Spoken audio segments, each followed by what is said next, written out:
తూర్పుగోదావరి జిల్లా అనపర్తి నియోజకవర్గంలో బలభద్రపురం, కాపవరం గ్రామాల్లో చెత్త నుంచి విద్యుత్ ఉత్పత్తి కేంద్రాలు ఏర్పాటు చేస్తారనే వార్తలపై బీజేపీ ఎమ్మెల్యే నల్లమిల్లి రామకృష్ణారెడ్డి ఆగ్రహం వ్యక్తం చేశారు. మంత్రి నారాయణ ఇక్కడికి వచ్చి స్థలాలు పరిశీలించినా తనకు సమాచారం ఇవ్వరా, పేపర్లో చూసి తెలుసుకోవాలా అంటూ ప్రశ్నించారు. ఎట్టి పరిస్థితుల్లో ఈ ప్రతిపాదనకు అంగీకరించేది లేదని స్పష్టం చేశారు. దీనిపై ఏ స్థాయికైనా వెళ్లి పోరాడేందుకు సిద్ధమని ఎమ్మెల్యే చెప్పారు.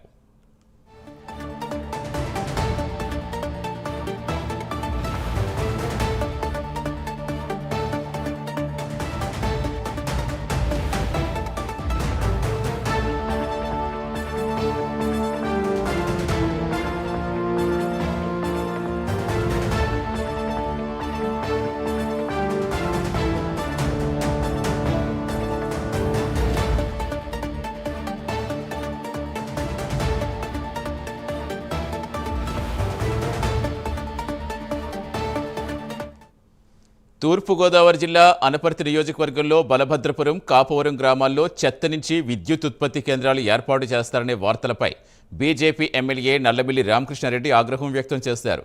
మంత్రి నారాయణ ఇక్కడికి వచ్చి స్థలాలు పరిశీలించినా తనకు సమాచారం ఇవ్వరా, పేపర్లో చూసి తెలుసుకోవాలా అంటూ ప్రశ్నించారు.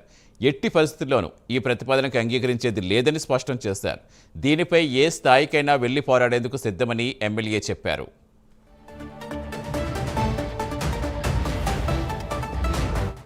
పూర్తి సమాచారం ఇచ్చేందుకు మా కరెస్పాండెంట్ శ్రీరామూర్తి జరుగుతున్న శ్రీరామూర్తి, నల్లమిల్లి ఆగ్రహానికి అసలు కారణం ఏంటి? అంటే తనకి సమాచారం ఇవ్వలేదనా, లేదా అక్కడ ఆ కేంద్రం ఏర్పాటు చేస్తే ఏమైనా నష్టం ఏమైనా ఉందా? సతీష్, ఒక రకంగా చెప్పాలంటే మంత్రి నారాయణ మీద Anaparthi MLA, BJP MLA Nallamilli Ramakrishna Reddy కొంత ఆగ్రహం వ్యక్తం చేసిన పరిస్థితి ఉంది. ఎందుకంటే తన నియోజకవర్గ పరిధిలోని బలభద్రపురంలో విద్యుత్ చెత్త ఆధారిత విద్యుత్ ప్రాజెక్ట్ నిర్మాణానికి ఒక గ్రీన్ సిగ్నల్ ఇస్తున్నట్టు నేను మీడియాలో చెప్పడం, ఆయన కాకినాడ నుంచి రాజమండ్రి వచ్చేటప్పుడు మంత్రి నారాయణ ఆ ప్రాంతాన్ని కూడా సందర్శించి వచ్చారు. అయితే ఆ ప్రాంతాన్ని సందర్శించినప్పుడు కానీ ఆ ప్రతిపాదన చేసిన విధానం కానీ తన దృష్టికి తీసుకురాలేదని, తనకి సమాచారం కనీసం ఇవ్వలేదని చెప్పేసి నల్లమిల్లి రామకృష్ణారెడ్డి ఈ రోజు చాలా తీవ్ర ఆగ్రహం వ్యక్తం చేశారు. అయితే ఇప్పటికే ఇక్కడ ఒక ఇండస్ట్రీ వల్ల ఏదైతే ట్రాన్స్మిషన్ ఇండస్ట్రీ ఉందో దీనివల్ల ఇప్పటికే కాలుష్యం ఎదజల్లుతుంది, అనేక ఇబ్బందులు పడుతున్న ప్రజలు ఇబ్బంది పడుతున్న పరిస్థితి ఉంది. ఇక్కడికి ఎక్కడో ఉన్న చెత్తని తీసుకొచ్చి ఇక్కడ పెట్టి ఈ గ్రామాలను ఊర్లు ఖాళీ చేసి వెళ్ళిపోయే పరిస్థితి తీసుకొస్తారంటే చెప్పి ఆయన చాలా ఆగ్రహం వ్యక్తం చేశారు. దీని మీద ఎంతవరకైనా వెళ్ళి తీర్చుకోవడానికి సిద్ధం. ఇక్కడ మాత్రం ఎలాంటి చెత్తను తీసుకొచ్చి ఇక్కడ విద్యుత్ ప్రాజెక్ట్ కానీ ఇక్కడ చెత్తని డంప్ చేసే విధానాన్ని కానీ ఎట్టి పరిస్థితుల్లో ఒప్పుకునే అవకాశం లేదు, ఒప్పుకోమని చెప్పి ఎమ్మెల్యే రామకృష్ణారెడ్డి స్పష్టం చేసిన పరిస్థితి ఉంది. దీని మీద ఇప్పటికే ఆయన స్థానిక నాయకులతోటి వీళ్ళతో సమావేశమై దీని మీద చర్చించారు. ఈ బలభద్రం, కాపవరం గ్రామాల మధ్య మొత్తం రాజమండ్రి, కాకినాడకి మున్సిపాలిటీకి సంబంధించిన ఇతర మున్సిపాలిటీ చెత్త అంతా తీసుకొచ్చి ఇక్కడ విద్యుత్ ఉత్పత్తి కేంద్రం ఏర్పాటు చేయాలనేది ఇది జిల్లా కలెక్టర్ ప్రతిపాదించడాన్ని, ఆ విషయాన్ని తన దృష్టికి తీసుకురాపోవడాన్ని కూడా మా ఎమ్మెల్యే తప్పుపట్టారు. ఇది అధికారుల మీద కూడా చాలా ఆగ్రహం వ్యక్తం చేస్తున్న పరిస్థితి. ఎట్టి పరిస్థితుల్లోని ఈ ప్రతిపాదనకి అంగీకరించేది లేదని నల్లమిల్లి స్పష్టం చేశారు.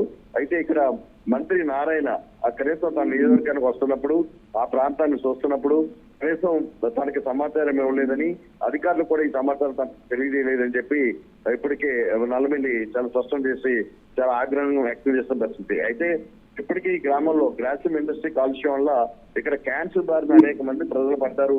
వారికి ఈ మధ్యలో వైద్య పరీక్షలు చేయించినప్పుడు అనేక కేసులు బయటపడ్డాయి. అలాంటి పరిస్థితుల్లో మళ్ళీ ఇదే గ్రామంలో చెత్త ఆధారంగా విద్యుత్ ప్రాజెక్ట్ ఏర్పాటు చేస్తే ఇక్కడ గ్రామాలు ఖాళీ చేస్తే ప్రజలు వెళ్ళిపోవాల్సిన పరిస్థితి వస్తుంది.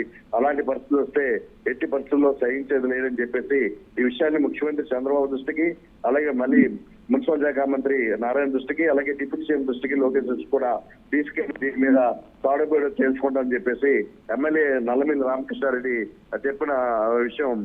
Satish, right, thanks Sriramurthy. అందరికీ నమస్కారం. ఈరోజు వార్తాపత్రికల్లో బలభద్రపురం కాపవరం గ్రామ పరిధిలో, అనపర్తి నియోజకవర్గంలో బలభద్రపురం, కాపవరం పరిధిలో మున్సిపాలిటీల నుంచి ఏదైతే చెత్త వస్తా ఉందో ఆ చెత్తనంతటినీ తీసుకొచ్చి చెత్త నుంచి సంపద, అదేవిధంగా దాని నుంచి విద్యుత్తు, ఉత్పత్తి చేసే విధంగా పరిశీలన జరుగుతూ ఉందనడం మున్సిపల్ శాఖ మంత్రి గౌరవనీయులు శ్రీ నారాయణరావు గారు నిన్న ఈ ప్రాంతంలోకి వచ్చి ఆ 2 స్థలాలు పరిశీలించినట్టుగా వార్తాపత్రికల్లో ఇవాళ చూడడం జరిగింది. దీన్ని ఈ ప్రాంత ప్రజానీకం తీవ్రంగా వ్యతిరేకిస్తా ఉంది. ఈ ప్రతిపాదనని ఎట్టి పరిస్థితుల్లోని ఆమోదించేది లేదు.